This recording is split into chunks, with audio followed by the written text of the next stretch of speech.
You're listening to Boobies and Newbies, brought to you by the Frolic Podcast Network.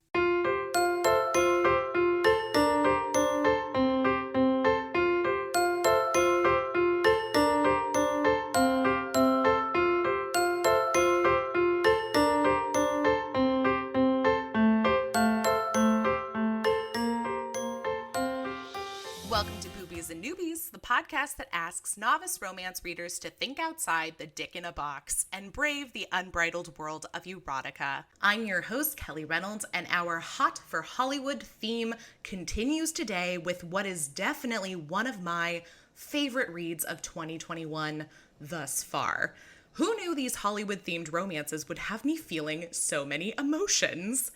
Joining me today is Lauren Marie Fleming, the podcast host and creative behind School for Writers, a woman-run and queer-owned business focused on helping aspiring authors write, edit, and publish their books. Welcome, Lauren. Hi. Oh my God. I was dying trying not to laugh during your intro about the dick in the box comment. It's so good. Yes, think outside the dick in the box. I am so excited about this. And when you asked me about this theme, like, I have a special place in my heart for Hollywood romances. So I am so here for today's conversation. Oh, I'm so glad. Well, and I have to tell you, first of all, when it comes to just the dick in the box tagline and then the name Boobies and Newbies, those are like the two things I feel like I get the most comments on from people, which part of me is just like, yes, thank you so much, because I am a huge SNL stan, like start to finish. And then also I am a writer. And so like, who doesn't love a good pun? But then Hollywood, Hot for Hollywood, this has been the theme I've been looking forward to all year. Like, I came up with most of these themes back in like January, and I am a hoe for Hollywood themed things. I read all the celebrity garbage. I watch all the movies, bad, good, whatever. And who hosts an Oscar party every year? This girl. That's right. So Hot for Hollywood has been like on my list all year, and I'm so excited that this is something that was perfect for you. It was meant to be. Yeah, I'm actually in the middle of writing a 5-book romance series about teen stars that grew up. And it's all like every character, every part of it has queer characters. It's very, very queer. And I love it. And the first one is out with agents right now. And the second one's almost finished. So like, I am in this world. And I went to film school and dreamed of going to Hollywood, but I was discouraged along the way because I was fat.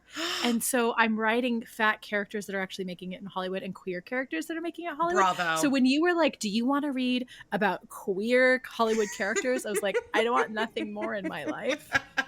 Like, well, oh my gosh, there's nothing I want more. We have so much in common then too, because like I originally went to school for theater, and I think one of the things that was really hammered into us was just this whole emphasis on like, you have to get the right body. You have to like be the right body type. Like, oh, well, if you're not, then you're not going to be playing anybody until you're playing somebody's mother, like 40 years from now. Listen, honey, it'll just be easier for you if you lose 50 pounds. Yeah, you know. Like, no. Like, that's the answer to everything, too. Like, right? It's just like, you're unhappy, lose 50 pounds. Like, problem solved. Or maybe we could be nicer to people. That would also, or maybe we could show diversity in films. Yeah. I don't know. Maybe that's what we could do instead. Well, and that was one of the things that both between my love of reading romance and going to school for screenwriting, that I was like, you know what? Not only can I continue to work in film and television and, you know, whatever medium I want to, but I can write the stories and the characters that I want to see. And finally, we are actually seeing some of those stories brought to light, both in movies and television and in books. So yes, I love it. I'm so excited. I mean, I remember the first time I saw Melissa McCartney in Spy. Yes. And she was not the sex interest because she was dowdy, right? Not because she was fat. And then when she got the makeover that the thin girls usually get, all of a sudden she was overnight beautiful that the thin girls get, and everybody wanted her like the thin girls, and she kicked ass and took names like the thin girls. And I was like, damn it, why did I give up that dream? Like, I could have made it too. And I didn't. I recentered my dream to writing about stuff, but it also reminded me that how important it is to show our stories and to write our stories, because that's one thing I love about romance. I'm a fat queer girl. I was told growing up in my conservative farming town that I would never find love. And I find love every day in the romance novels, and I love it. It makes me happy and it makes me feel worthy. I do too. And you know what? I read a lot of fat love in romance. I read a lot of queer love in romance. I would like to read a lot more fat queer love. That's for sure. Yes. Yes. We only get to be one marginalized. Right. You can't be a minority and fat and queer unless you're writing a Talia Hibbert book, in which case you can be all of the above. Talia Hibbert. So I'm going to have a little plug for my interview with her on my School for Writers podcast. Do it. She was just wonderful. If you haven't listened yet, go schoolforwriters.com, look up Talia Hibbert, or find us anywhere you stream podcasts. Her interview, she was just so adorable and so inspiring and so just real and honest about why she does what she does. And it's such a great interview. So please go listen to that when you're done listening to this one. Yes, I can absolutely 100% endorse that plug. Yeah. She's so great. I was like, can we be best friends? Thanks. So let's talk about your relationship as a reader and writer of romance. So where, obviously you're not a newbie to the genre, you're writing your own series, which by the way, sounds fantastic. All I'm thinking about are like all the teen heartthrobs that I grew up watching on like Beverly Hills 90210 and Fresh Prince, and like all the classics that I would love to see grown in their own stories. But where did your relationship with romance, both as a reader and a writer, begin? So I try to think about when I first was introduced to romance, and it's hard for me to remember adult romance, but I look back at the romance with the YA I read, and I was always drawn into the romance there. But I never really understood that that's why I was drawn to YA. And I think that, my sister makes fun of me for being a romance reader, and she's like, oh yeah, you've always devoured romance. I was like, I haven't though. I think that romance kind of came into my life when my brother died. And and I'm using air quotes here, these more serious and important and harder pieces of literature. I like that I was told. Give a voice to the air quotes. And it's always a man telling you the important pieces of literature that you need to read. And I just couldn't. I couldn't after my brother died. It was I was in a really hard place for a really long time. And I felt really unlovable. I felt like my body was bad. My desire to be loved was bad. My desire to have sex was bad. I was in a really hard place. And the only thing that I wanted to do at night was read romance. Specifically, I really wanted to read about witches and romance. And I just started, I don't even know where it started, but I just started reading more and more romance. And I was that person who was, secretly hiding it between two acceptable books at first. I remember being a kid and checking out at a Barnes and Noble and having the guy make fun of me for the titles that I had. And I think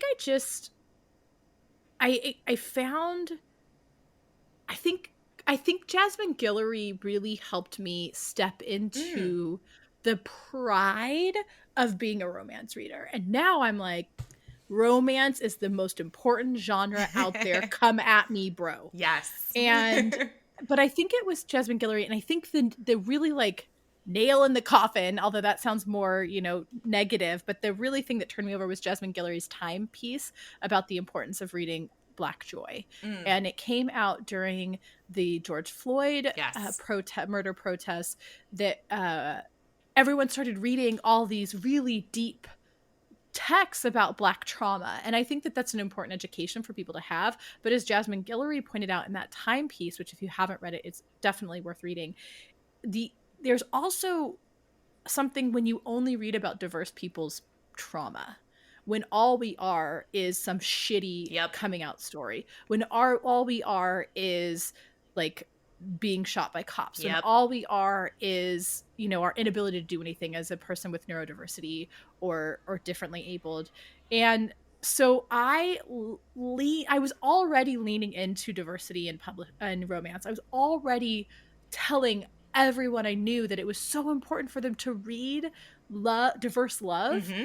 But that article, I was just like, go read this article now. I just became a total fan and pusher of diverse romance. And romance isn't all that I write, but I think that and it's not all that I read. I read a very diverse amount, but there's something profound about continually reading about love that I think makes me a better person, and I think could make us understand people better. I agree. If more people read it. Yeah, I absolutely agree.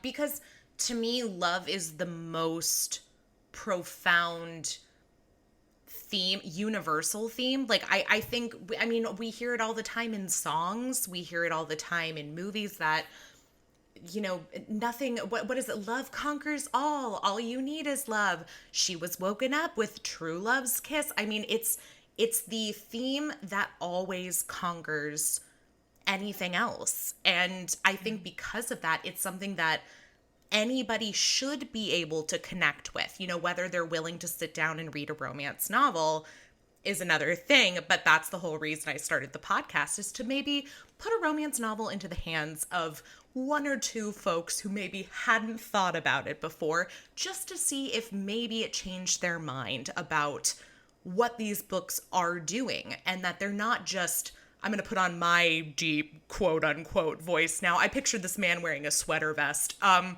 For sure. There's those little things that protect his elbows. Yes. I don't know what he's using his elbows patches for so much, but but that they're not quote unquote mommy porn or just written pornography for women. I mean, it's or trashy. Trash. Smut. Smut is one where it's like, I love the word smut, but also it's one of those ones that's, because it's gotten caught up in like the negative connotation, I'm like, ooh, we got to like reclaim this and get rid of that connotation for that word to like work for me. But yeah, I'm with you. I think the past year or so has been an awakening for a lot of people, not just new romance readers, but experienced romance readers like the two of us, where it maybe even diversified what we'd been reading before that. I know for me personally it did. Like I have always been a fan of queer love stories. I love queer love stories.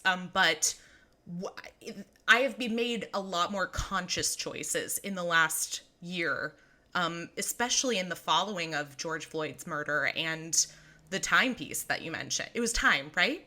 Yeah. Time. To really be conscious of what books I'm choosing to read and why. You know, just like if I have the choice between reading not even a billionaire romance. That's not the book that I'm picking up usually, but I don't know. I love a good money porn. Well, and talking about witches, I think I made a plea on an earlier episode this season that I want a billionaire witch romance. Oh my God, a billionaire queer fat witch romance. Wouldn't that be amazing? Write it. That's Kelly. I'm putting that on you. I'm sorry to have to do this to you, but you have now taken on this burden in a good way. I will accept it. 2022 goals right here. Goals. But yeah, I'm with you. I'm very excited to see that. Obviously, this is not, the book we're talking about today is not the first male love story that's ever been published. However, we are now starting to see them published by traditional publishers. They are getting a lot more mainstream. And, you know, I love my indie books. I do. And I give them credit for all the things that they've been pushing for so many years. But I am glad to see that publishers are finally taking notice and actually trying to get them out into the world. Yeah, I love my indie publishers and I am fully supportive and here for it. But there is nothing like being queer and finally getting to walk into the romance section and see queer thing. And written by, we can get into this later, but I think that there's something to be said for there's still not really a lot of gay male romance written by gay men. It's true. There. It's still written by women. Some queer women, some straight women, you know, there's the whole of Simon debate, or Simon versus the Homo sapien agenda debate that happened. Like, there's something about the own voices, and there's something about, I'm so glad they exist. I'm so glad they're there. But I want to see more written. I want, like, where are the gay men writing gay male romance? I know they're out there. Why are those not the ones that are out there? And I think that, you know, I actually come from a past writing and working in the porn industry. I have a law degree, and I did my law school thesis on queer pornography. Oh, so wow. I spoke a lot about porn, and I spoke a lot about sex and sexuality. And I used to be a blogger named Query Bradshaw, and I had I had columns in Curve magazine and Vice magazine and Huffington Post, and I was like a big deal for a while as a lesbian sex blogger. And it was very hard for me to find decent queer romance. And it became a goal of mine to really find more stories that represented queer love. So when people are like, it's just pornography, I'm like, yeah, in the way the internet exists as it exists because of porn, the publishing industry exists because of romance novels. Like, why are we thinking this is a bad thing to see? Like, we don't have the same kind of issues that porn has in a lot of the, like, you know, not supporting sex workers' rights and in exploitation and in so many of the issues that come with it. And that's not everyone. I know some really great porn producers that treat everybody like they're amazing. But we don't have that same thing. So why are we looking down on romance novels as trashy and gross, but porn as just a normal thing that everybody has a part of? And I think so much of that is we just look down on women's stuff. Like, porn is still seen as a man thing. Romance novels are still seen as a woman thing. And that's why we look down on it. And I think until we start equalizing romance as a valid form of eroticism, a valid form of lust, a valid form of looking for love, the same reason people turn to porn, they turn to romance, and vice versa. Until we equalize that, I think that we will continue to only let certain voices be seen in that realm, and everyone else becomes like a fetish in the same way that it happens in porn. So I'm really excited about, I think one of the reasons why I'm reading so much more diverse romance is there's actually an understanding that it's not just white women that are reading romance. Like, or white women don't just want, even those white women don't just want to read about white women. Right. Like, we're seeing that it's the people that are consuming it are broader than we ever thought possible. And so while I want to recognize that independent publishers got us there, like independently queer published romance novels were the only ones that existed for a very long time. And I'm so glad that a young dyke like me could walk into a bookstore and pick up a romance that had dykes in it. Yeah.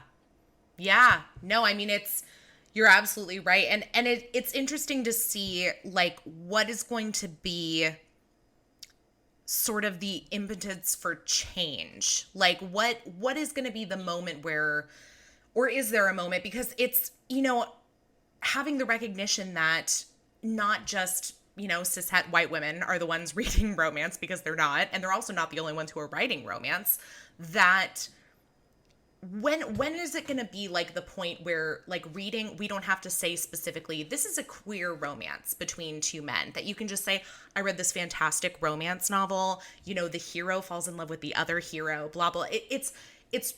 I like what you said about, like, we're kind of fetishizing, like, what is, for lack of a better term, I guess, the othered in romance novels, because it is mostly marginalized characters that we have to specify, like, oh, this is an interracial romance. This is a romance between a Black woman and a white man. Like, we have to be so specific. I mean, we don't have to be, but that's just sort of how it's become conditioned for us as, like, book reviewers, book bloggers, the publishing industry as well, just in the way that they present each book. So I look forward to the day where we don't have to preface every book review or every published book or every advertisement for a book with what you're going to find inside other than a love story.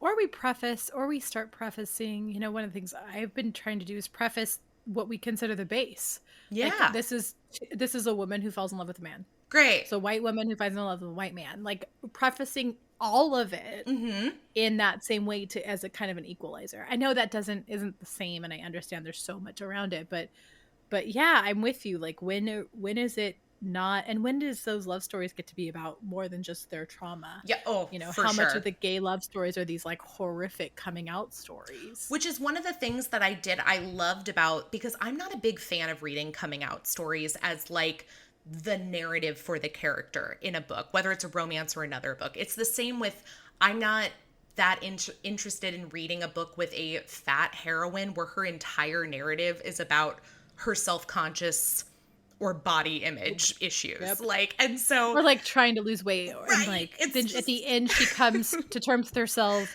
and through coming to terms with herself she loses 20 pounds, and so she's happy. You know, it's like that trying so hard, but then it's always still about weight loss. And that's one of the things that surprised me, and I guess this is, you know, sort of the way to segue into the book itself, is, you know, what surprised me about The Charm Offensive, which is the book we're talking about today, is the whole idea that there is a coming out story in the book for one of our main characters. However, he doesn't even really want to put a label on his sexuality. Like, he's very much comfortable in just like, well, I'm falling in love with this person and that's what life is going to be, and I'm going to be with this person as long as I love them. And who knows if I'll love another man? Who knows if I'll love another woman? Who cares? But this was one of those instances where a coming out story, I think, was handled in a very beautiful way. And I will tell everybody, again, we're talking about The Charm Offensive by Alison Cochrun today.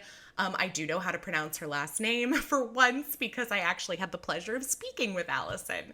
So this is a male-male contemporary romance. It was published just this month, September 2021. It's available on Amazon for $11.99 Kindle edition, which I know seems a little steep, but in my opinion is well worth the price.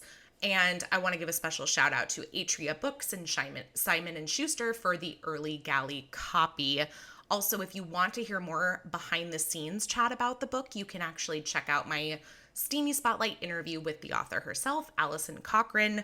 And what I do love about that interview with Alison is that she does spend a good amount of time at the beginning talking about how writing this book influenced her to have her own coming out story, because she did come out much later in life, and it was actually while writing this book that she fully embraced her sexuality. So it was such a sweet conversation. I really enjoyed talking to her, but that's another episode. Check it out after you check out this one, and after you check out Lauren's interview with Talia Hibbert. And we're just queuing up the podcasts all day long. You got so much to listen to, folks. It's going to be great. Yeah. Well, and since before we talk about The Charm Offensive, would you mind just sort of telling everybody where they can find and follow you and School of Writers? Yeah, so I'm at Lauren Marie Fleming on Instagram. Slide into my DMs, say hi. I love saying hi to people and you know, actually having conversations in the DMs with people. I'm the queen of voice notes to people in my DMs. And I'm also at School for Writers. School for Writers, as you said earlier, helps aspiring authors to write, edit, and publish their books. And we also do a lot around, you know, helping you ditch that starving, tortured artist cliche and thrive. And I have an amazing 10-day challenge called the Write More Challenge, and you can find that at writemorechallenge.com. And it helps you jumpstart your writing routine. If you're feeling you're kind of like in a low point, you're not really writing a lot, it helps you jumpstart your writing routine in 10 minutes a day for 10 days. And I also have my flagship program that opens every February called Write Your Friggin' Book Already. And it's an 8-month plus program where we help people go from idea to readable draft of their book. And so at the end of the program, you can send your book off to beta readers and get it started on the editing process. So excited. I love it. We built in breaks for people because I'm a huge fan and I'm a huge proponent of taking creative breaks, taking time away. So you can just catch up with life, refill your creative bucket. We cuss a lot. I help people write crap and then make something great out of that crap.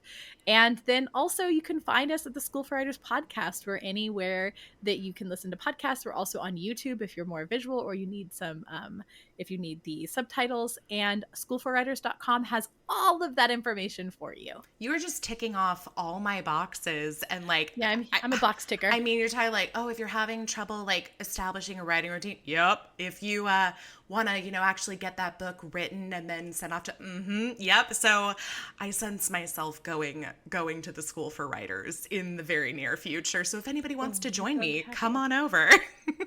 Come on over. And, you know, I think that we start in March because there's kind of this amazing momentum that happens when people write their books together.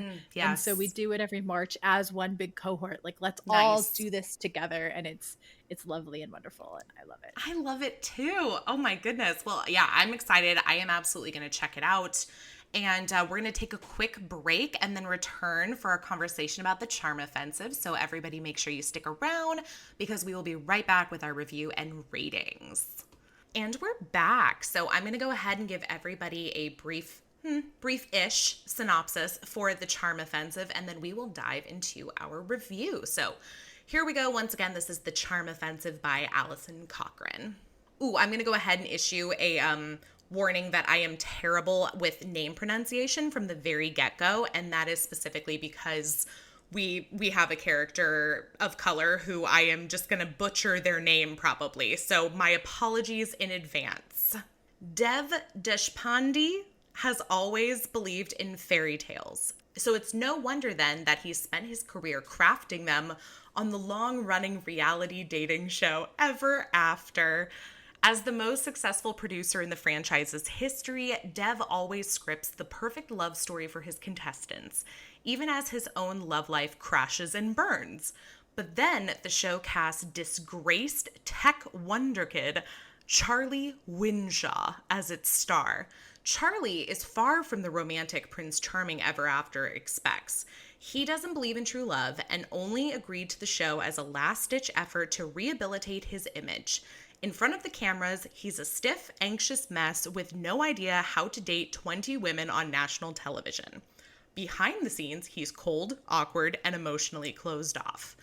As Dev fights to get Charlie to connect with the contestants on a whirlwind, worldwide tour, they begin to open up to each other, and Charlie realizes he has better chemistry with Dev than with any of his female co-stars. But even reality TV has a script, and in order to find a happily ever after, they'll have to reconsider whose love story gets told. Oh, it's so good. Now, I am going to go ahead and tell everybody that I read this book. I was sent an early copy of this book. I read it right away. So it has been some time between my read and this recording. So we all know I'm terrible with names from the get-go. So I will probably be even worse with remembering names during this recording. Just know it is not because I did not love this book, because I absolutely did love this book. It's just because my memory is terrible. So I do know Charlie and I do know Dev, and those are the important players. Lauren, I would love to ask you what your initial impressions are about this book. Oh my God, my initial impression is thank you. I'm so glad you said that too, because I was trying to remember the names of the other characters and I could not. But I had to like get out my copy and look at the names of the lead characters. And it's not that I didn't love this book. It's because I devoured it immediately when I got access to it, and I read it all. This was such a perfect book for me because I got COVID. I'm vaccinated. I've been masking, and I still got COVID. And I got it while I was traveling, and I was so sad. And I was stuck in a hotel room, and I didn't know what I was going to do with my life. And this is what I did with my life, and it was such a nice reprieve from everything. So I think that it's important to state from the beginning that I've never seen an episode of The Bachelor or The Bachelorette. So I feel like I don't understand anything about the reality TV part of this. But what I do understand is I've been a celebrity handler before, and so I Really? do understand what it's like to like be a part of a show Okay. and have to have the show go on when you're exhausted and tired and everything is out of your control and you're falling in love with somebody that you work with. And like I saw myself in this, so I loved that. I think what I enjoyed the most about this is the way that it wove in. I hate to even call it diverse characters because these are just normal humans that Right. work in TV, but it wove in people from various different backgrounds in a way that didn't feel like tokenism. And it was a coming out story that didn't feel like a coming out story. It felt like, oh, okay, like this is what I am. This is what I've been. This is who I am.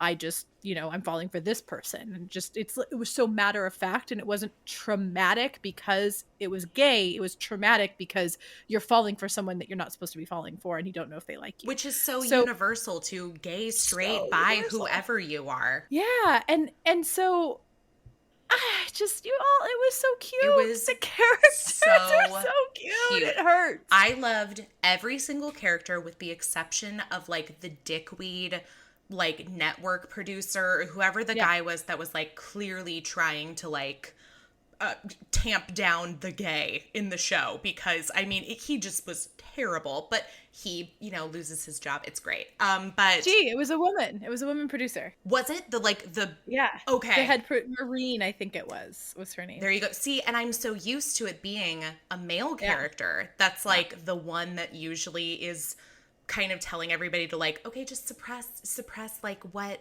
whatever you're feeling, like we just have to do this for the show, for the image. Like, so that's probably why I remembered Maureen as a male character and not a female character. But also, don't hold me to the name Maureen, but I'm 99% sure that's who it was. We're just going to go with Maureen. We're going to call her Maureen. But with the exception of Maureen, or she who shall not be named, oh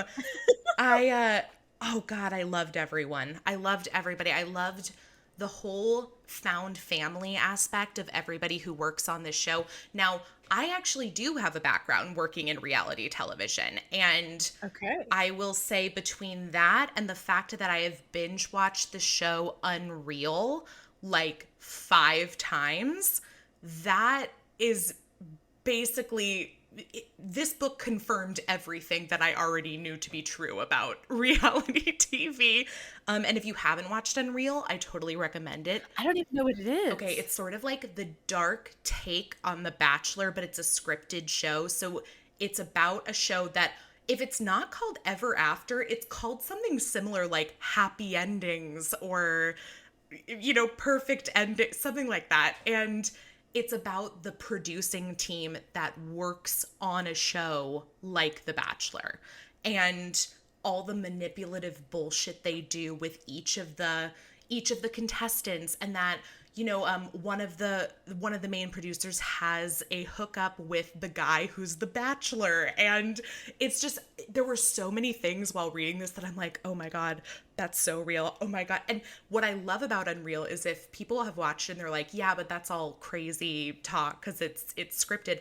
No, one of their main consultants for that show was somebody who worked on The Bachelor for several years that basically went rogue and was like, I'm going to give you guys all the dirty details. And I cannot support the Bachelor franchise. So it's something that I cannot and will not watch. Like, I've tried, I've failed, and I will not do it again. So I do love a good dating show. However, that is not the one for me. I love in the book that they show how the show creates a villain. And pits women against each other. Yeah. And makes women, like, how the producers can encourage the fighting that happens and the cattiness. And it's real. And how that's so bad for the women in general. Mm-hmm. And how, they're pitting each other like all women are your competition. And I loved that they dealt with that. But they don't deal with it in this. Alison does a really great way of not being too on the nose about things. We can talk about it through, and it's through seeing it happen that you see it. It's not look at what they're doing. It's not so obvious. Mm-hmm. So when I say something like that, it's like, oh yeah, that seems obvious, obviously, but it's not. She does such a great job of weaving it in, and the characters are all so likable. Yet there's drama, mm-hmm. and I think we see this one problem. We see people, I mean, this is me being a writing coach right here. People try to make all their characters lovable, or they try to over dramatize everything because I think that that's what works.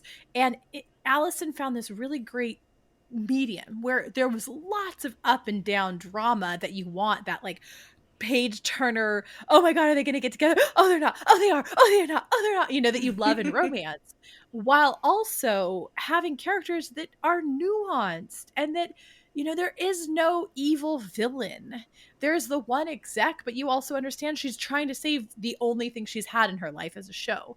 So there's no real evil villain. Everybody are just nuanced humans, and I really love that about this book. Yeah, and they all have flaws, but they're not flaws in the sense of like how I've read flaws portrayed in the past. Like I like that their quote unquote flaws are just very much like a part of them. It's just, you know, I mean, we see both Dev and Charlie have severe, I mean, Charlie has severe anxiety and Dev goes through these manic depressive states, and you know, both of them in their own way. And this is something that we've seen portrayed with any characters who suffer from anything having to deal with mental health, is just like, they think they're broken in some way because of that. And I love that we get to see the support that they receive from their friends and from the person that's interested in them to just sort of confirm that there's nothing wrong with you for feeling this way. Like,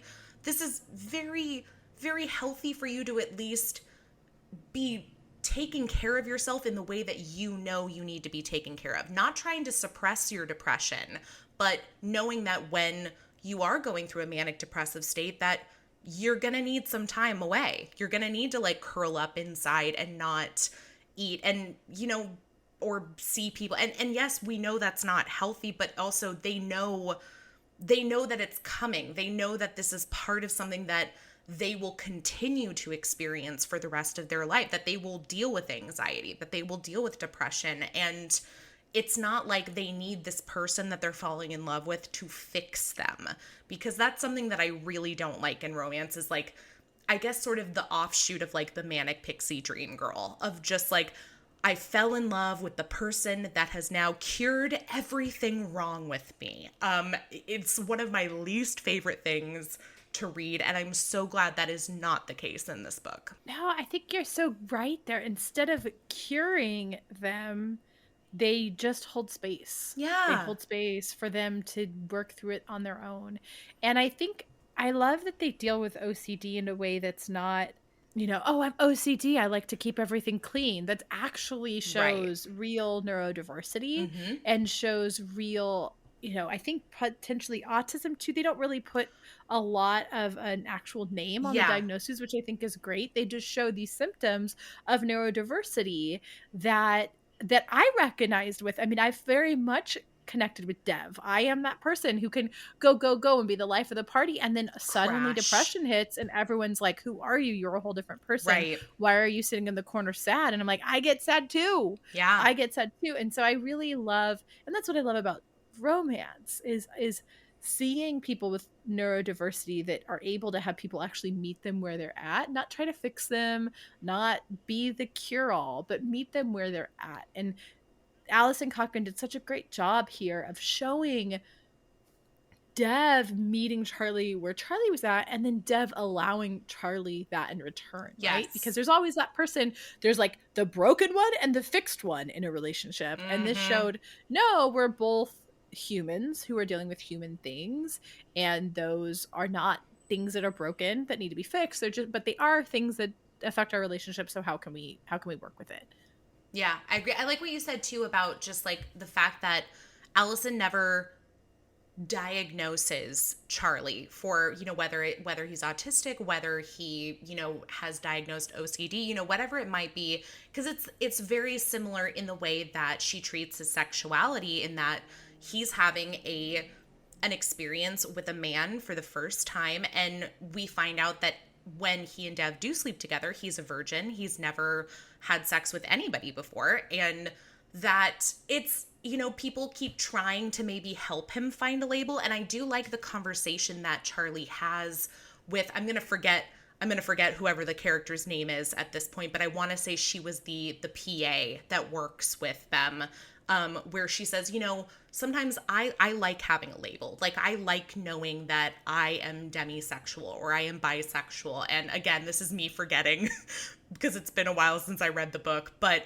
this entire cast, or the entire crew behind this show is LGBTQ, which I loved. Some version of queer. Yeah. Which is so real for every film set I've been on. It's so true. Yeah. And so I love that they had this conversation, because this is one that, you know, I've had with friends before where I've asked them, like, well, do you prefer to not identify as like a specific way, or do you find solace in having a label, an identity that then opens up a community that you feel like you're a part of? And I've heard conversations go both ways. So I really liked that they had that conversation in the book, just to sort of see Charlie's perspective too, of like, I'm still figuring it out as I go. Like, I'm perfectly happy with who I am right now and the fact that I'm in love with a dude. And if I want to put a label to that a year from now, 10 years from now, I can do that. But at the same time,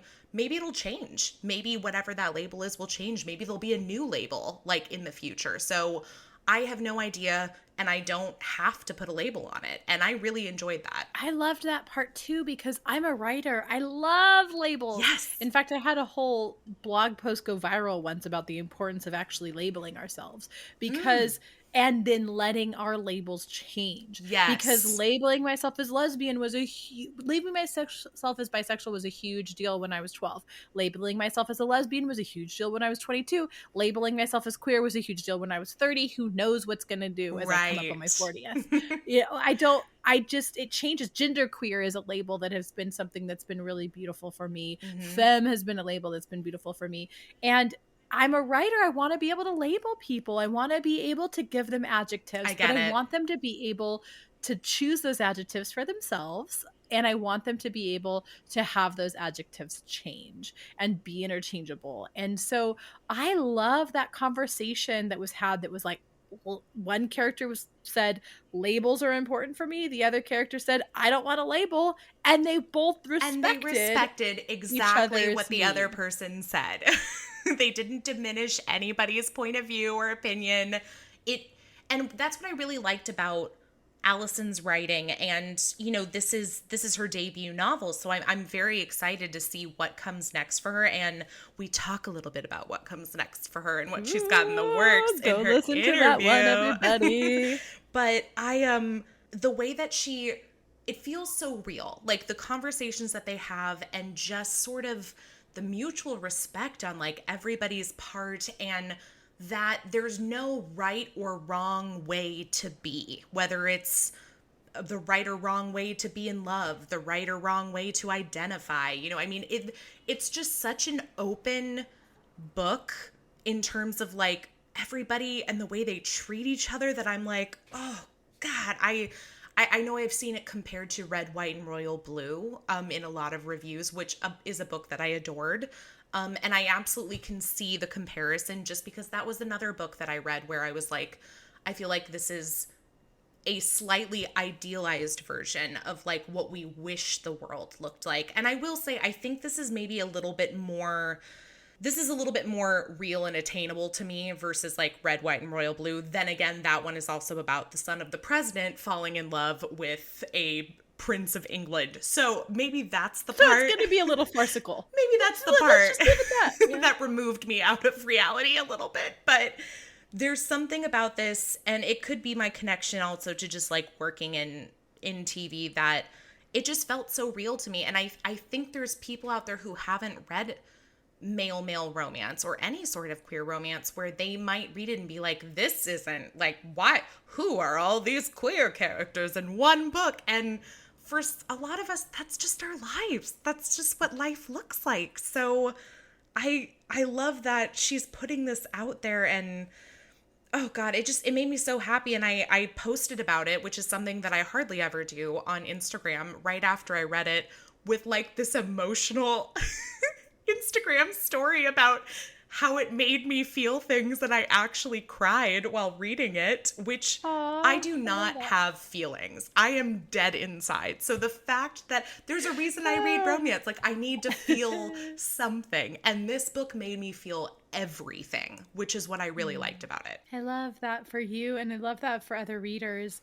I mean, I was really torn in the beginning. I actually came in with kind of a bad biased attitude because I'm like, okay, we have a woman, a white woman, I'm assuming, Yes. who realized she was queer while writing this book. So she started out like not identifying as queer, writing a queer book about a man of color and somebody like, there was a lot of not own voices here. And so I came in with a bias, and I talked with you about that. And I wanted to push through because it's a beautiful book, and I don't think that we have to only read own voices.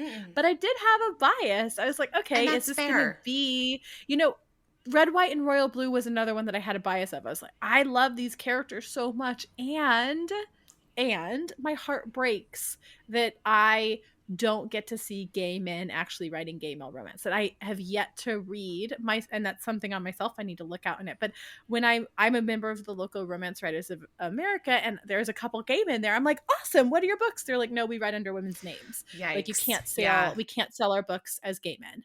And that destroys me inside every time I hear that. And so, I've been through many different, times going to publishers with my books, and I have been rejected for my books being gay and being too gay. And so to see these straight people, I'm not saying that Alison is not straight, so I want to recognize that. I'm not trying to like take that away, but I had concerns. I was like, okay, so I went in with this really bias, looking for faults in how she created the characters. And I have to say, I was pleasantly surprised by how well she wrote these characters. I'm glad. So that's coming a lot. Like, I came in thinking, I'm going to have a lot of issues with this book. And I left thinking, okay, that was actually really beautifully done. So that's a huge, huge bonus for this book, and a huge plus for this book, that it felt really human. It felt really human. And while Alison is clearly not a gay man, I will say, as she is a queer author, and I do think I am more inclined to read a queer love story, whether it's a man falling in love with a man, woman, whatever, whoever's gender is. I'm more inclined to read that by a queer author than I am for sure somebody who identifies as, heterosexual. And that's, I don't think there's anything wrong with that. That's not to say that I don't want people writing more queer love stories, because I just want them out in the world. But there's an authenticity and an honesty. Those back conversations we were talking about, that only exists if you're in the queer community. So you could tell that the author was queer. Yes. Wasn't a gay man, wasn't a gay male of color like the main character, but was queer. And you could tell by the way they dealt with queerness that they had lived experience as a queer and person. Neurodiversity too. I would agreed. Same. And the way that just sort of like mental health is treated.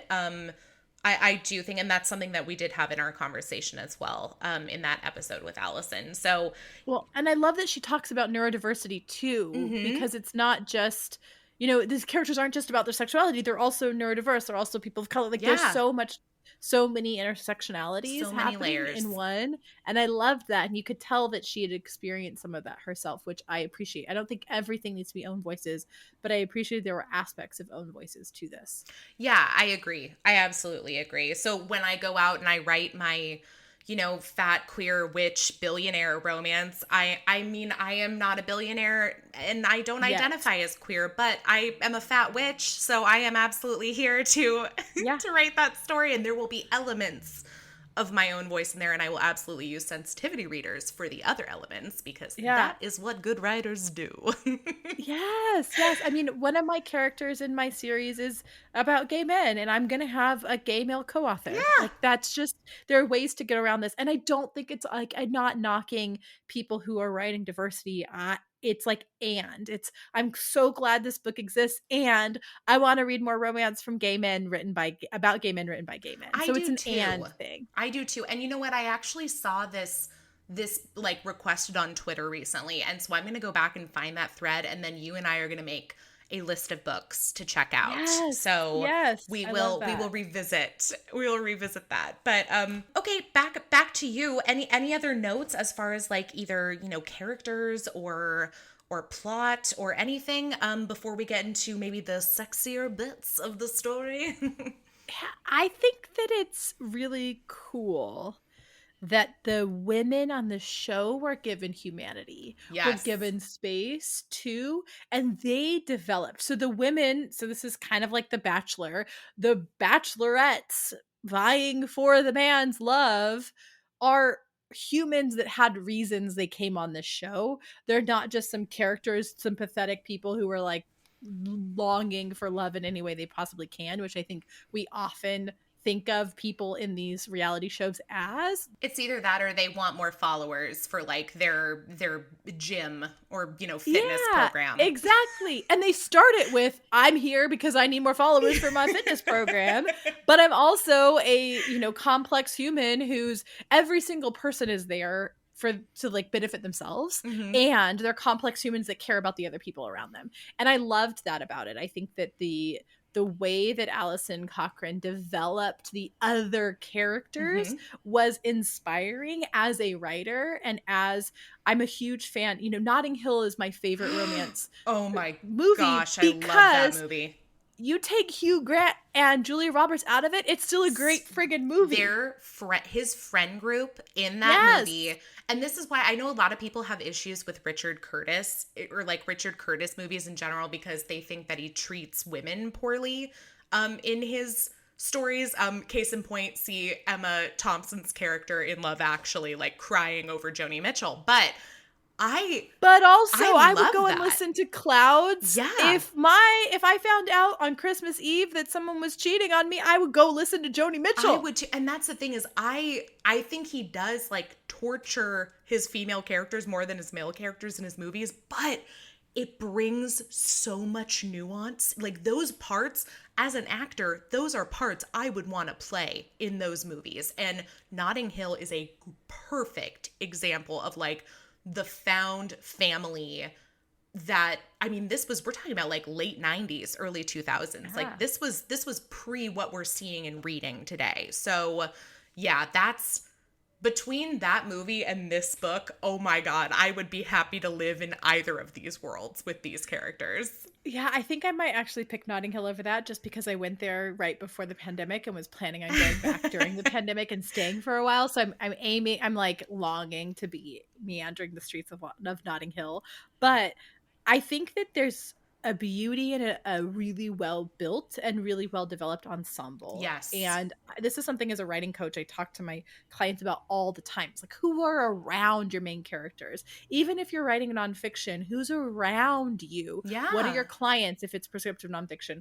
What are the people that were near you if it's memoir? What are the characters around your characters? What's the world you're building? And Alison Cochrun did such a great job of developing unique and interesting characters, even as like her main characters. So often romance is just really focused on the two people that the romance is about, and I loved that everybody around the two main characters were fully developed human beings. Yeah, as well. They all had their own stories. They all had, obviously it's still very much about Dev and Charlie, but I think you're right, where if you had taken Dev and Charlie out of this book, like similar to sort of what you would do in Notting Hill, I would have enjoyed reading this book nonetheless. I would have enjoyed reading about all the people who work on the set of this show. And I forgot to mention, one of the devices that I do like is that it's like the end of the chapters or the beginning of the chapters, they include sort of like a script or like notes based off of like what was filming that day.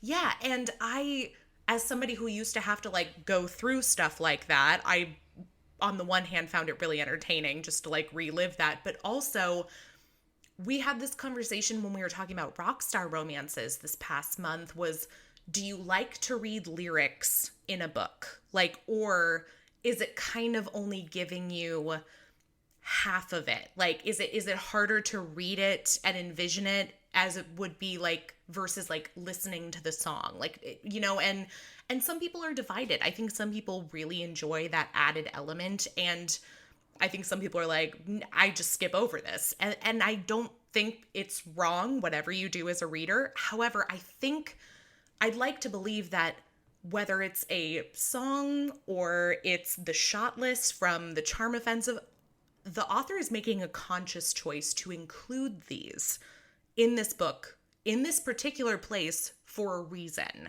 You know, we mentioned Red, White, and Royal Blue. I recently read Casey McQuiston's latest book, The Last Stop. I don't say anything. I'm 3/4 of the way through. I've been wanting to talk about it the whole time.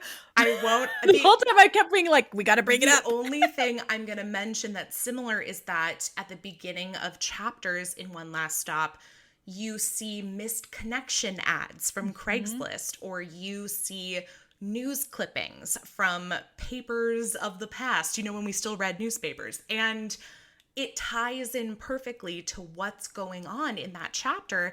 And that's how I felt reading the shot list in the Charm Offensive. Was I was like, not only is this telling us like literally what is happening on the show, but it is tying into the narrative and the love story between Dev and Charlie as well. So my advice is not to skip over these things. Like I tell everybody all the time, I read cover to cover. I read the acknowledgments. I read the author's notes. I think there's so many details and important information you can mine out of all these things that are included for a reason. So I say pay special attention to those. Do not skip them over. Challenge yourself. Read it all. So I'm going to be a jerk right now, but why would you skip over that? There's so much good information in it. People, if you were one of those people who would skip over the shot list, that's literally a part of the story.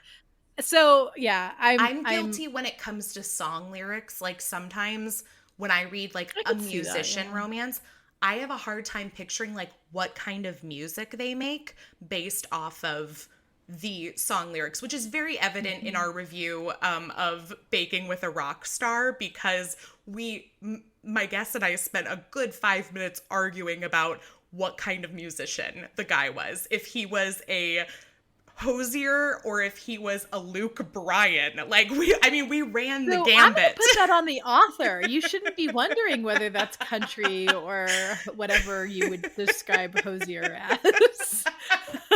That's on the author, right? Like if you're skipping over parts of the book, and this is where my writing coach again comes out, like you as an author need to do something better if there is a part of your book that your audience is skipping because they don't understand. Unless you're writing something like A White Teeth by Zadie Smith or a Catch-22 where it all comes together at the end and you don't know. But also, I should never be confused. I should be curious as to how that's going to come up, but not confused. So I'm just saying that's on the author, not on the reader if you don't know what it's about. There's today's hashtag also, curious, not confused.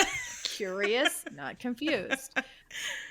Yeah, and I think those shot lists were really great. That's where a lot of the development of understanding the producers and how they cut and understanding the characters and what they're saying around it. I thought those were really well done. It was a really well done book in general. Yeah, I agree. Well, and spoiler alert, you know, Charlie and Dev do get their love story. They at the end of At the end of a romance, I know, the couple ends up they together? actually get together. Can you believe it? But I mean that they get their love story on the show, on Ever After. Like they do actually showcase they fire, you know, Maureen or whatever her name is, and everybody else bands together to make it happen. As we dive into, you know, maybe sharing a few of our favorite sexier moments, or sexcerpts as we call them on this podcast. Sexcerpts. I will say this is one of those romances where it is not closed door. I would not say that it's explicit either by any means. It's something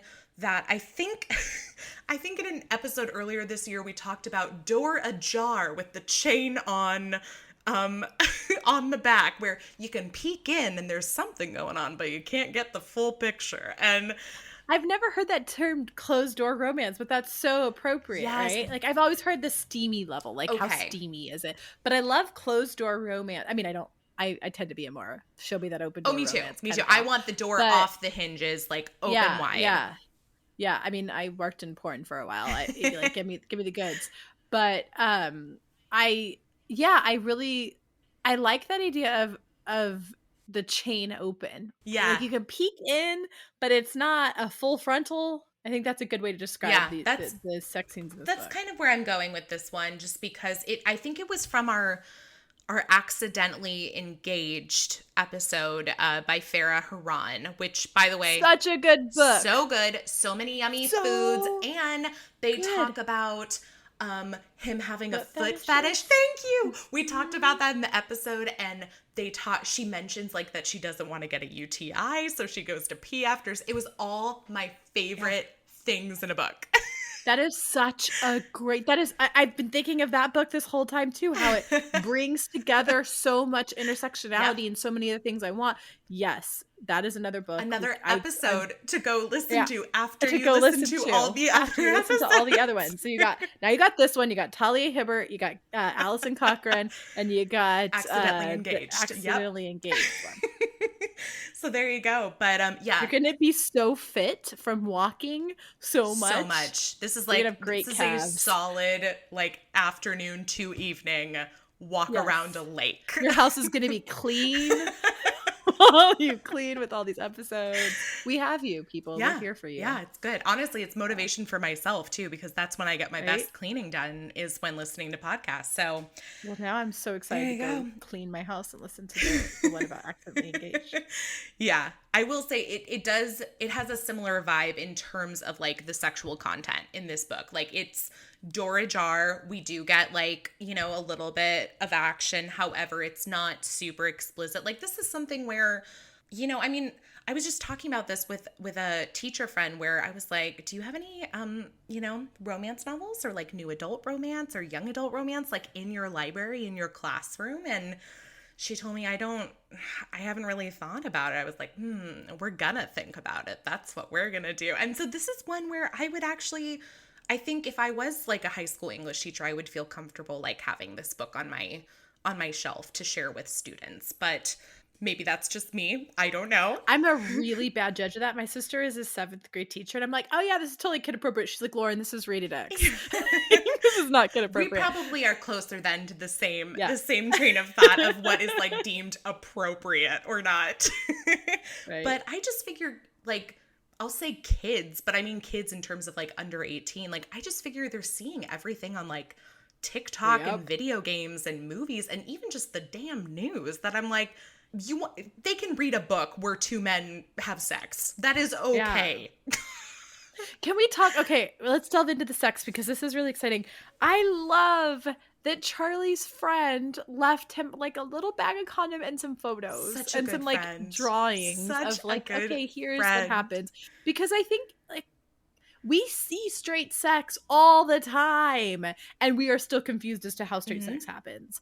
And as a queer person, when I went to have my first sexual experience with someone, I was like, am I doing it right? What's happening? Like, who's supposed to do what? What happens? What's it go? So I love that the friend they'd already kind of been intimate at this time, but they hadn't gone, to this level that they wanted to go to. And I think I just love that the friend did that. And I love the way they talk about consent. Yes. They, Dev doesn't push, Charlie doesn't push. They make sure the other one is okay. Well, and Charlie's not a big fan of touch in general. And so for them to have these conversations about like, look, we could be together for the next 5 years and never have, penetrative sex. Like I would be okay with that. Like we're just going to take things one day at a time, whatever you're comfortable with. And maybe you're comfortable with something one day that then the next day you're not comfortable with. And that's okay. And this is the conversation we should be having with all of our sexual partners, regardless of what your gender is. So take a note. I think that it was a really great understanding.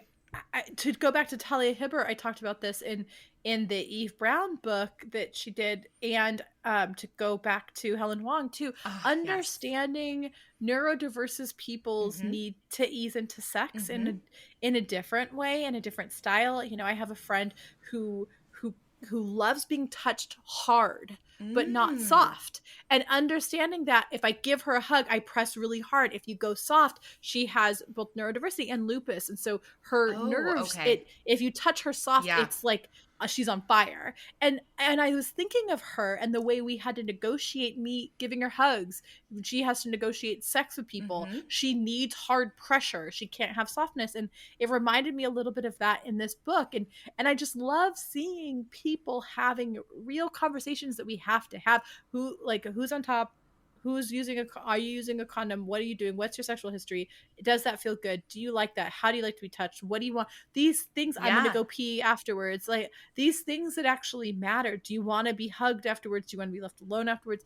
These things that matter in our lives are often erased because they're not sexy out of porn and romance. It's so sexy. I love these conversations. Like I love when people talk. I love when people are educating themselves. And I don't mean just going to school. I mean like looking something up so that they can understand something or someone better. Like I love when people have these conversations with in fact, I was just in a Facebook group and we were talking about like what's like the 3 things that like you wish every partner knew about you, or like something having to do with like something important that you need to like talk about with your partner, or they need to know, or you need to teach them. And one of the things that came up that I'm ashamed that I didn't even think about was so many people said, well, I want them to know how I want to be kissed.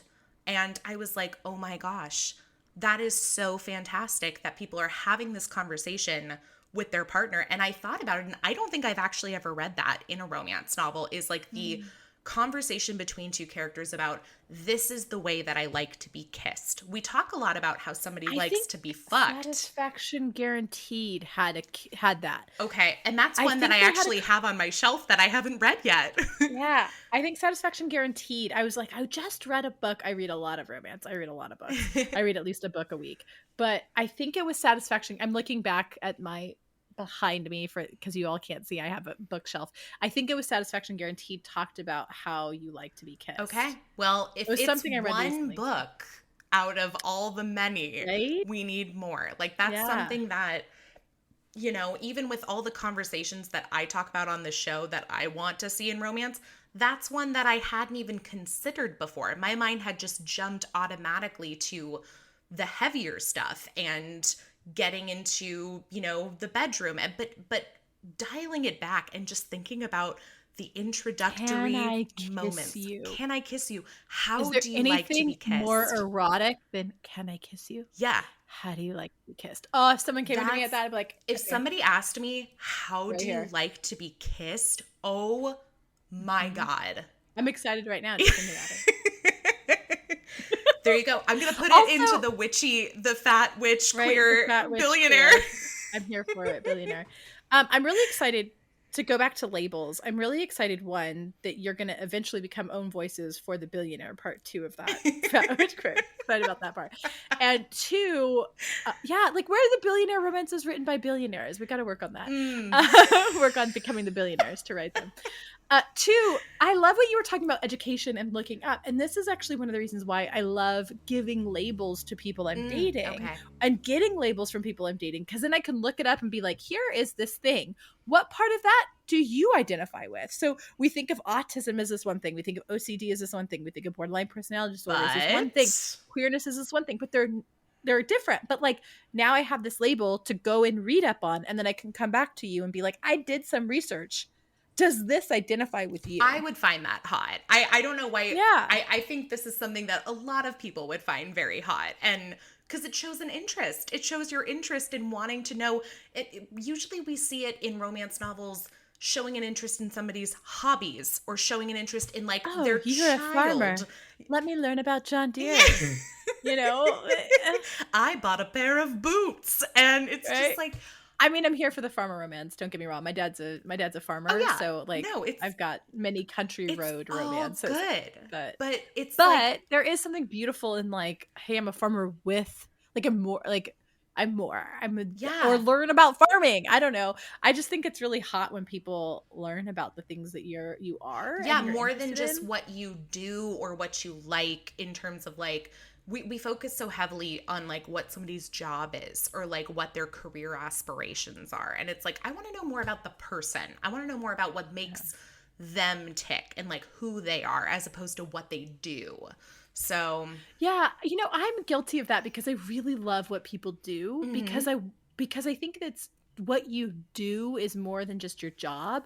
Oh, And I I think agree. because I identify so hard with who I am is what I do, that it's hard for me to separate those. So that's a good reminder of myself to like really work on especially with my characters being more than just what they do. Yeah. No, it's something that's so ingrained in us as like, Yeah. I'll say specifically as Americans, like just, I can't speak for the rest of the world, but Yeah. I do think that is a major part of sort of the American dream and like what's left of it. So, and we value people based on their productivity. yeah. And I think that was what was so great about this is the characters still have value when they're not being productive. Exactly. I mean, spoiler alert, so many spoilers in here. When Dev takes off and it doesn't do anything but therapy for a while, Dev is just as valid, if not more of a valid person because of that time and off. that's doing something. That is Yeah. taking the time to do the work. Like that is all kinds of doing it. You know what? There's definitely a few sexy scenes. I picked one that I thought was like both sexy and intimate just to share like a little piece of, because I've been really drawn to more like intimate moments between characters lately because that's what shows me that they're falling in love, and then I fall in love with them. And so well, and I wonder if a lot of that is COVID too, like our lack Yeah. of intimacy makes me want to see more of those intimate moments. I mean, I still want to see people like get banged across the desk. Totally. Like, but I want to see them get banged across the desk and then afterwards talk about their like their like dreams in their life. yeah, over ramen. Yeah.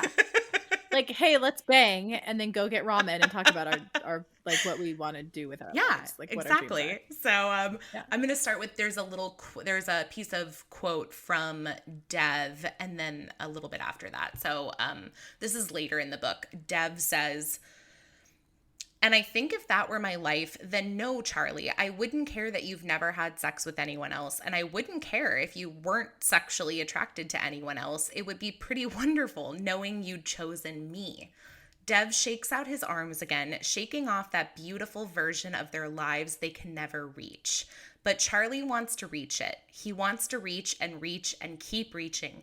He grabs Dev by the front of his t-shirt, gathers him onto his lap, and kisses him because he can't help himself.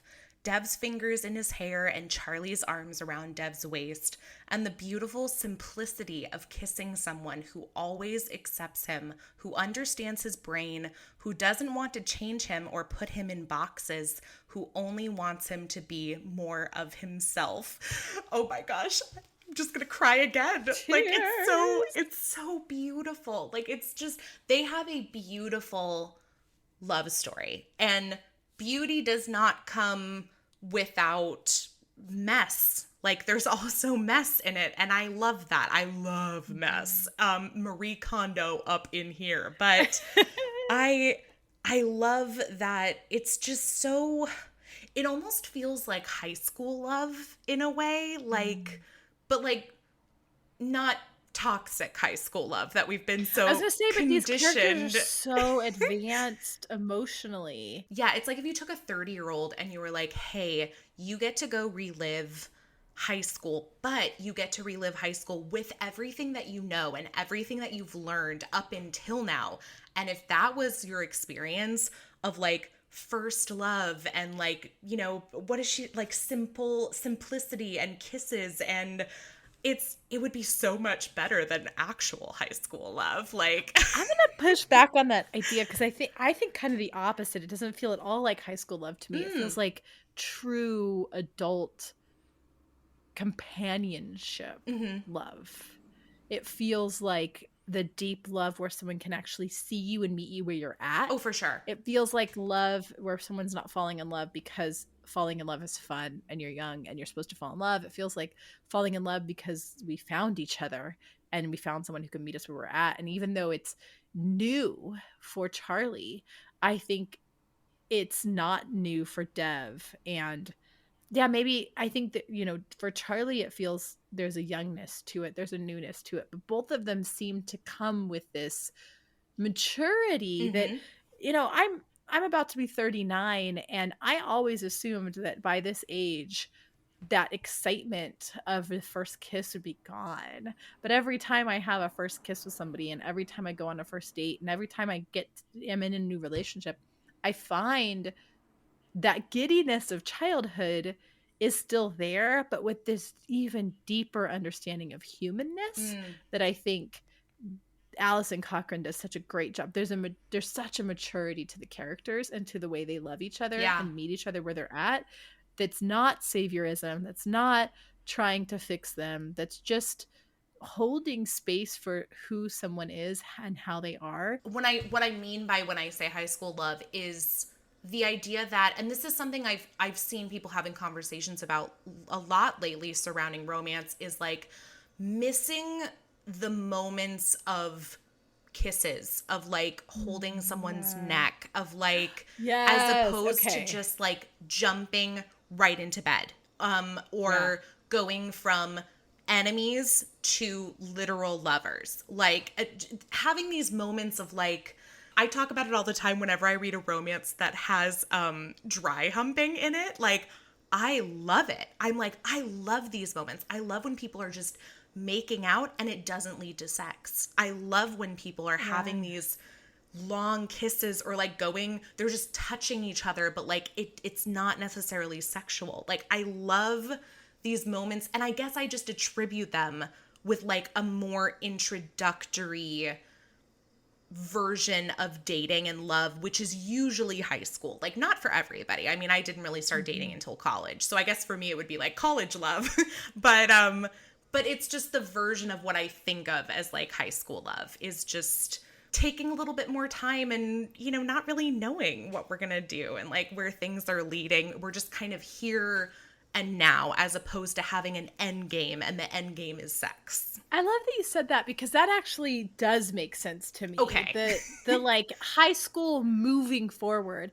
And it's funny because I don't sleep with people on the first date, and my friends make fun of me for that, but I want to have that hot makeout session that's not going to sex before we go to sex, because I miss those like high school makeout sessions that weren't heading to sex, that were like all the build up and all the fun. And I love sex, don't get me wrong, Right. but I'm with you on that. I love that they didn't jump right into sex. And I think that we have this idea that adults, if they like each other, have to jump right into sex. And there's nothing wrong with having sex on the first date. The reason I don't have sex on the first date is I love that hot makeout session that's not leading to sex. Yeah. And you don't get that same feeling once you have sex. It doesn't feel quite the same. So I'm with you on that. Yeah. It's funny, throughout throughout COVID, I've told my friends that the thing I don't miss sex. I can get myself off. I miss super hot makeout sessions. And this book had some super hot makeout sessions. So I appreciate it. I love some straddling of people's laps. I love that Charlie's like I'm on the lap, lifting Dev all up and around. Like, and Dev's like climbing him like a little spider monkey. I'm like, So yeah, lots to look forward to. Well, if we don't have any other thoughts, we will wrap up with a few grades for this book, because I'm a teacher's daughter, teacher at heart. Yeah. I mean, I run a company called School for Writers, so we don't give grades out, but I understand the grading system. Yeah, well, and they're all different. They're all so subjective. Here on Boobies and Noobies, we grade for heart, humor, and heat on a scale of 1 to 10, 10 being the very best that it could possibly be for you. And so let's start with heart. What do we think on a scale of 1 to 10? I'd say this is like really close to a 10. Yeah. I think this book had lots of heart. It's a 10 for me. Like, I know that it's a 10. If I'm feeling emotions, it's a 10. If I am having a feel, there were feels. Yeah, it's absolutely a 10 for me. This one actually ranks pretty high for me, I feel like, for humor too, even though there are so many moments of darker themes that I do think when we don't see, Dev going through like his bout of depression and Charlie isn't having like an anxious moment. Like there's also a lot of really light, fun moments. So I'm curious what your rating is for humor. I'm going to give it an 8, Mm-hmm. only because it was funny. It was like, I wasn't laugh out loud, Mm-hmm. but I still enjoyed it. Yeah. So I'm one of those people who's like really, unless it's my Goodreads, I'm like really like hard to give a 10 to, but yeah, I'm going to give it an 8. Yeah, I think that's fair. I think I might even, yeah, I think I'm somewhere between a 7 and an 8. Like, because there were lots of moments that made me smile. It's a smile, not a laugh out loud kind of book. Yes, and so much smiling. So much smiling, even through the tears. And so I was thoroughly enjoyed. It's not, you know, I don't know if I would call it a rom-com, but I don't even know what we call rom-coms anymore, let's be honest. So right. Moving on. Heat, how about that? I'm going to go with 8 as well, because I was turned on. Okay. Even though it wasn't like, you know, usually I really like the hot steamy. Yeah. Like, give it to me. But I think that there was I was turned on by the emotions. Yes. I was turned on by I was turned on by how they cared for each other. And that made me want to like have makeout sessions with other people. That made me want, you know, it wasn't that like one hand reading kind of turn on. No.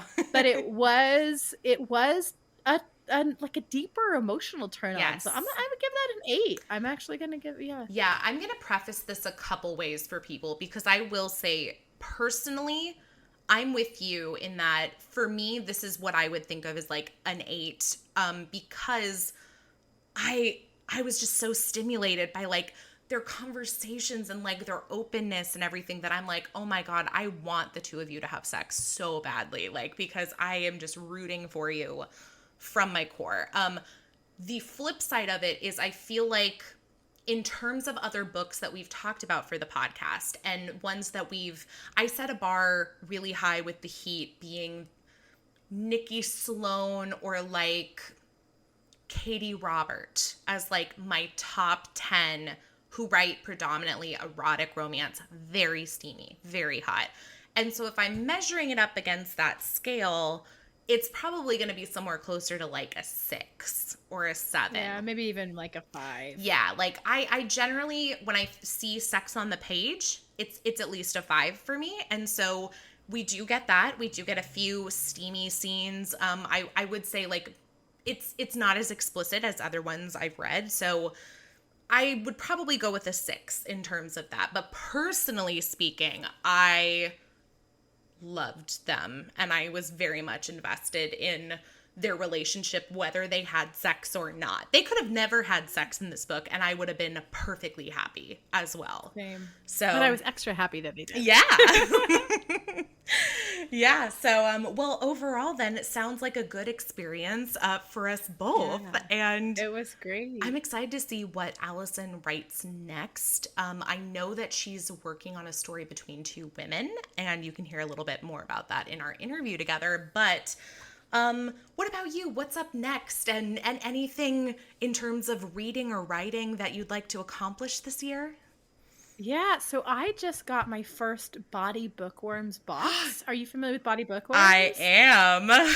Yeah, and I'm so excited. So they are a company who sends you a book and a box of sex toys, et cetera, and it like other goodies that go along with the book. So I am excited to open that today and read it and read the book and play with the toys. Yay! So that's reading wise, I'm excited about. And then personally, I'm currently working on a book about a washed up rock star who is a teen heartthrob who has somebody coming and they're taking care of them as their babysitter for to help them with the drug addiction, and the person who's the babysitter actually took the job to help pay for their nephew who has cancer and is dying.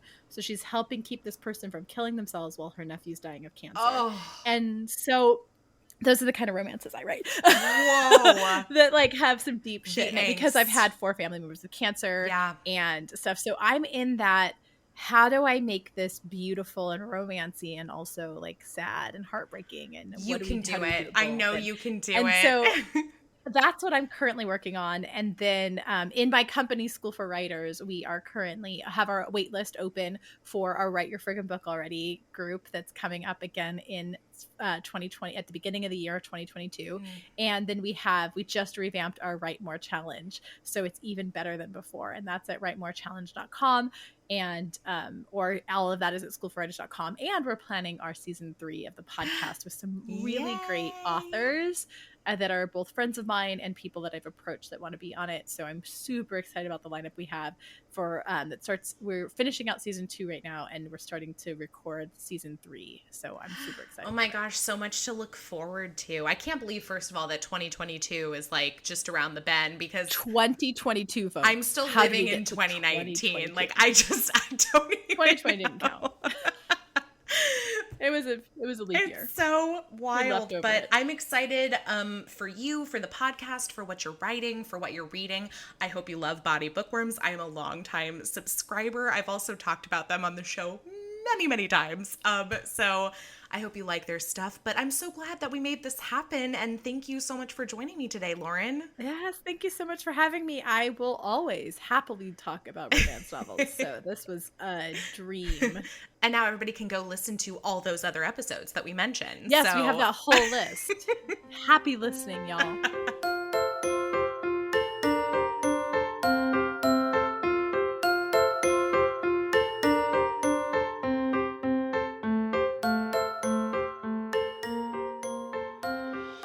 Thanks so much for listening. Boobies and Newbies is part of the Frolic Podcast Network. Find more podcasts you'll love at frolic.media/podcasts. You can follow Boobies and Newbies on Facebook, Twitter, and Instagram at Boobies Podcast.